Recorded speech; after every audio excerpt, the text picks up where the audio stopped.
Good evening, my name is Roth and welcome to News 99. Coming up in the next half hour, there's a new water species recently discovered in the Midwest. And also, there's a new emoji making its way to the keyboard, news stories, and much, much more, including a sports update that you won't want to miss. News 99 starts right now.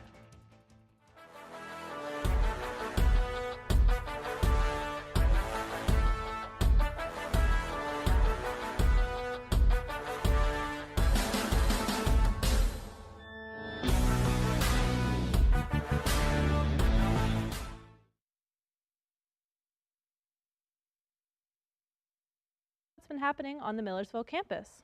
Strap on your helmets for this year's American Dream Scholarship Ride. The American Dream Scholarship helps Millersville students achieve their educational goals and afford the opportunity to live the American Dream. The American Dream Scholarship was awarded to 5 students in 2015.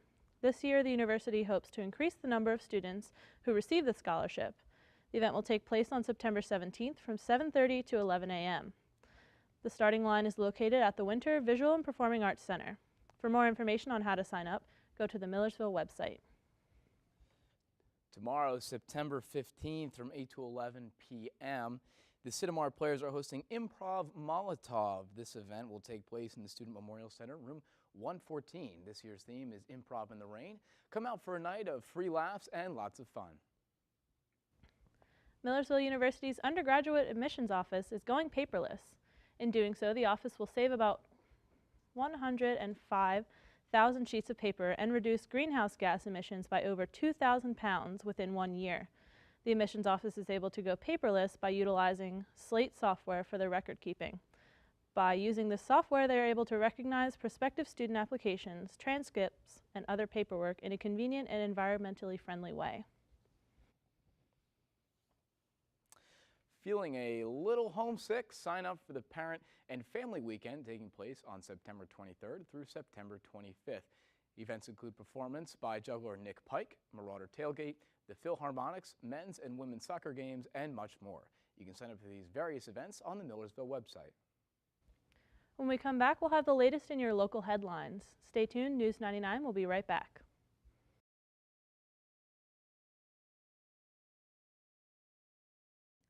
Welcome back to News 99. Now for some local headlines. In Lancaster, a substitute teacher is facing charges for sending nude photos of herself to a male student. According to officials, 26-year-old Maddie Jo Evans of Strasburg sent about 20 photos to the student during the 2014-2015 school year. The student was 16 years old at the time of the incident. The West Lampeter Township Police were contacted after a third party became aware of the photos. Evans is free on $25,000 unsecured bail until her next court appearance. A Bucks County toddler accidentally shot and killed himself, according to authorities. 2-year-old Benjamin Smith was pronounced dead at the hospital after the shooting in his grandparents' home in Milford Township. The incident happened on Monday morning. Bucks County Police are investigating whether anyone else was home at the time and how the child obtained the weapon.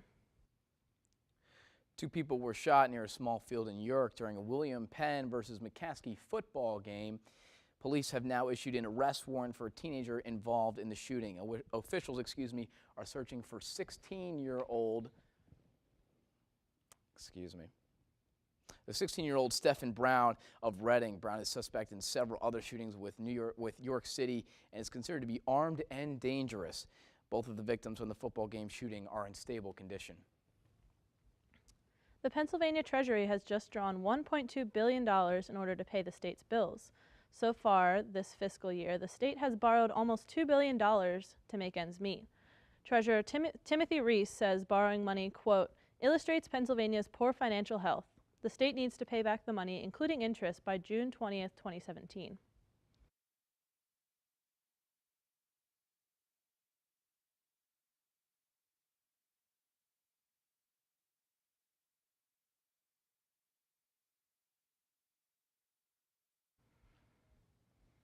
Eastern Oklahoma, split by Highway 69.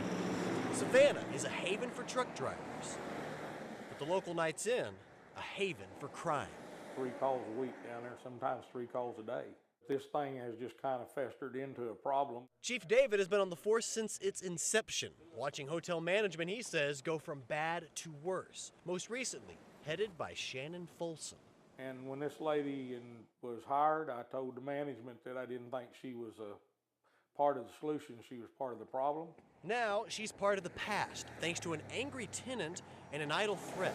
According to court records, it all started on Saturday when a woman claimed she tried buying methamphetamines from Shannon for $100. The payment was made, but the meth never came. The woman reporting Shannon and her boyfriend Jeremy Owens had messed her over on the deal.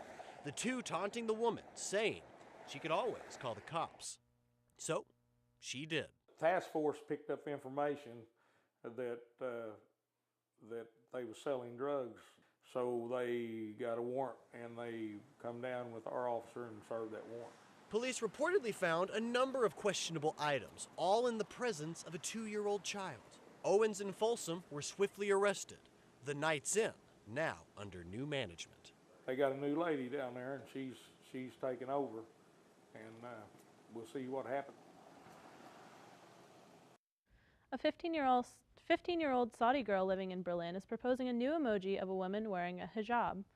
A hijab is a headscarf that some Muslim women wear. It is sometimes criticized as a symbol of oppression, but the teen says she chooses to wear it and was baffled that there wasn't an emoji to represent women like her. She pitched the idea to a nonprofit corporation that reviews and develops new emojis. The girl got an immediate reply, and now one of Reddit's co-founders is backing her idea. She will present her proposal in person to EmojiCon and the Unicode Technical Committee in November. A Kansas energy company thinks it may have the perfect tool for some mowing lawns. It's a weed eater, but not the electric or gas-powered kind. Excuse me. That's ahead. A Kansas energy company thinks weed eaters just might be the best tools for mowing lawns. Not just gas-powered or electric weed eaters, but the kind that literally ingest weeds and grass, goats. Wester Energy is teaming up with Barnyard Weed Warriors on a pilot project that using roughly 70 lawn mowing goats. This week they got the goats graze in a 1-acre area around an energy center. Moving the animals to the pasture, the goal is to see if the goats can be used on a larger tracts of land owned by Westar and others. LinkedIn co-founder Reid Hoffman has a new card game, and it takes an aim at Donald Trump. The game is called Trumped Up Cards, the world's biggest deck.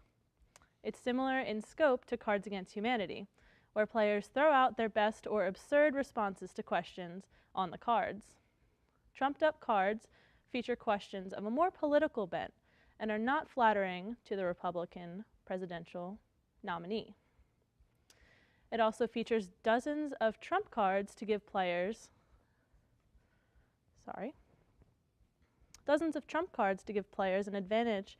Hoffman says proceeds from the game will benefit to charities that, in his words, are already working to make America great. Demand for the iPhone 7 and iPhone 7 Plus is on fire. Both T-Mobile and Sprint say orders are through the roof, and this week Apple stock is up nearly 10%. But if you don't have several $100s to spare, you can do something now that will transform your phone. Mary Maloney explains in Consumer Watch. Hey, hi, hello.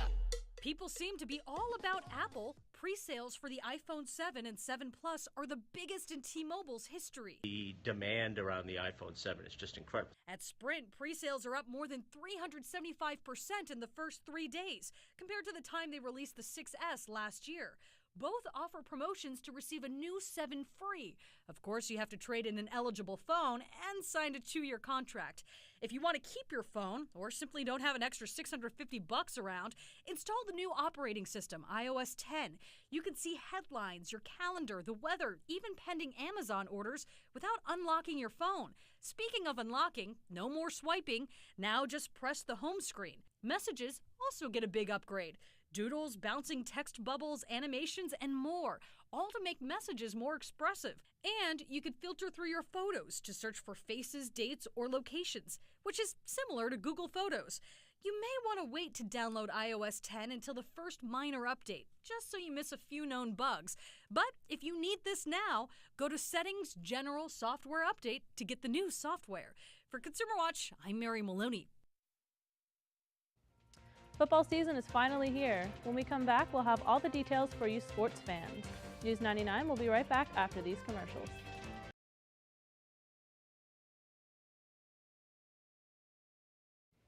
Well, Haley, I thought the football team had something going for it when they won their first game, but they ended up not doing so well in that second game. Yeah, I don't know how it's looking this year. Let's see what TJ has to say about it.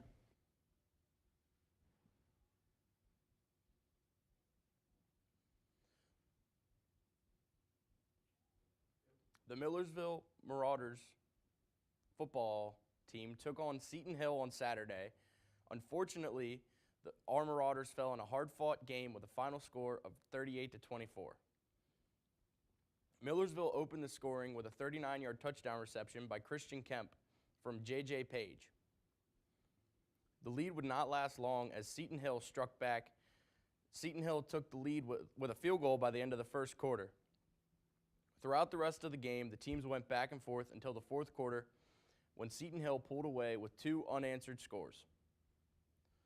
The Marauders now have a 1-1 record after the game. They take on California this Saturday at 1. Men's soccer fell 3-0 to Adelphi University. The Marauders came out of the gates really strong. However, the Adelphi Panthers met them with a similar effort level. The Panthers struck in the 11th minute to open up the scoring. The Panthers again struck in the 16th, and the final goal came in the 73rd minute. Catch the next men's soccer game live on MUTV's YouTube channel. The field hockey team took on Seton Hill Saturday and won with a 3-0 shutout of the Griffins. All 3 of the Marauders' goals came from players new to the team this year. Erica Tarsi opened the scoring for the Marauders at 10:45 into the game.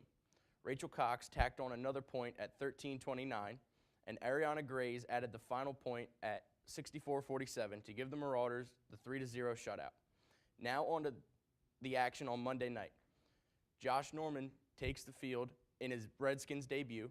Both teams observe the 15th anniversary of 9/11. In the middle, now we go to the middle of the second quarter where Ben Roethlisberger throws a 29-yard touchdown to Antonio Brown to put the Steelers up 7-6. Brown does his signature touchdown dance. Late in the second quarter, Roethlisberger throws a pass to Eli Rogers, who missed all last year on the injured reserve. That was his first touchdown catch of his career. Now to the third quarter with 7:08 left in the third quarter. Roethlisberger throws another bomb to Antonio Brown, and he gets flagged for unsportsmanlike conduct in this celebration. And Chris Thompson carries it in for the Redskins. The Redskins finally get the touchdown they've been seeking. D'Angelo Williams cuts through 2 defenders and makes it to the end zone for the final score. The final score of the game was 38-16 Steelers. A streaker interrupted the Rams and 49ers game, which made for an interesting bit of broadcasting. Now here's Kevin Harlan, on the play. 3rd and 4, looks into the nickel of San Francisco in the secondary. Hey, somebody has run out on the field. Some goofball in a hat and a red shirt. Now he takes off the shirt. He's running down the middle by the 50. He's at the 30. He's bare-chested and banging his chest. Now he runs the opposite way. He runs to the 50. He runs to the 40. The guy is drunk, but there he goes. The 20. They're chasing him. They're not going to get him. Waving his arms, bare-chested. Somebody stop that man. Here comes the blue coat, Oh, Kevin. they got him. Here They're comes coming the blue from the coats. left. Oh, and they tackle him at the 40-yard line.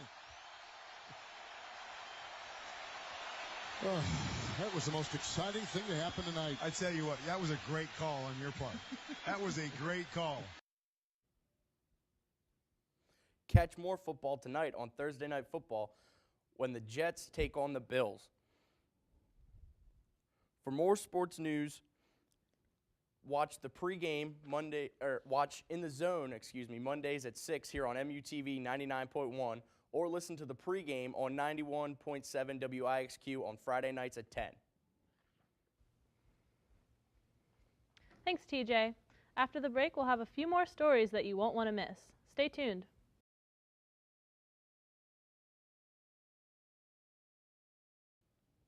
Welcome back to News 99. Olympic swimmer Ryan Lochte was looking for a fresh start by going on Dancing with the Stars after his misadventures at the Rio Games.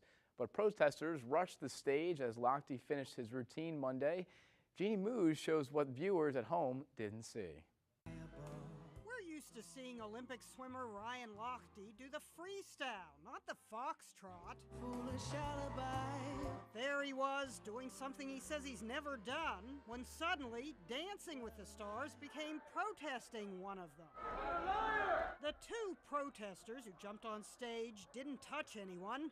Security immediately tackled one of them. The show was live. This is all viewers saw. Excuse me. Hey, back off! One of the judges dishing out 5 excuse me's before the show went to a commercial. We'll take a break. With Lochte wiping his brow, 4 more chanting protesters wearing anti-Lochte shirts were shooed away by dancer Derek Hoff. Get out. It's a good show, positive show. Get out of here. The 2 Los Angeles men were charged with misdemeanor trespassing. Lochte is a liar. The swimmer's over-exaggerated story of getting robbed at gunpoint in Rio had riled up protester Sam Sotode. We want to publicize that this is a bad decision to have a liar be publicized as a star. One jokester tweeted, "Did the Brazilian authorities just attempt to apprehend Lochte on live TV?" The swimmers seemed to take the protests to heart. I was really heartbroken. My heart just sunk, and it felt like someone just ripped it apart. The 2 demonstrators were released on $1,000 bail. Okay, enough with the protest, but how did the swimmer dance? 6. The judges gave Lochte and his partner a so-so 24 out of a possible 40. Your limbs are not quite used to dry land yet. By the way, that is the most clothing Ryan Lochte has ever worn in competition. The song Lochte danced to? Call me irresponsible. The swimmer danced like a fish out of water, watching the protesters get hooked. Jeannie Moos, CNN.